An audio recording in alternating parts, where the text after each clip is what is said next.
mettons, mon coming out, quand j'étais jeune, on n'avait pas beaucoup de représentation de femmes lesbiennes, surtout pas de femmes féminines lesbiennes. Ça, c'était même pas connu dans la communauté.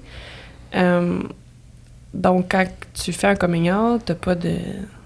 Tu sais pas trop où aller, donc tu te fies un peu à ce que tu vois. Donc, tu vois que les filles lesbiennes ont des tatous, ils ont des piercings, tu te fais tatouer, tu te fais percer. Ouais.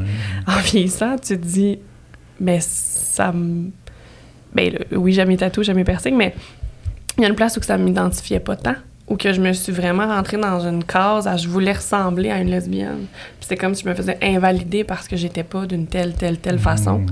Parce que j'étais féminine, je portais des robes, j'avais pas de tatou. On me disait, ben, toi, t'aimes pas les femmes? Mais je disais, ben oui. Ouais.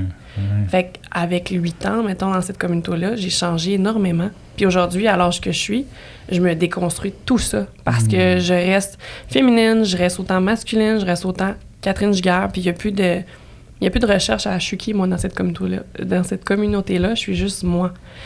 Mais là, on parle de 8 ans de travail par rapport à ça, mais quand je vois des petites filles qui font leur coming out, puis que je vois comment ils veulent rentrer dans la communauté, en faire partie, tu sais, vraiment, ils vont changer leur style, ils vont tout changer, puis je me dis, mais tu vas voir que peut-être en vieillissant, ça va pas tant te coller à la peau, tu sais. C'est pas pour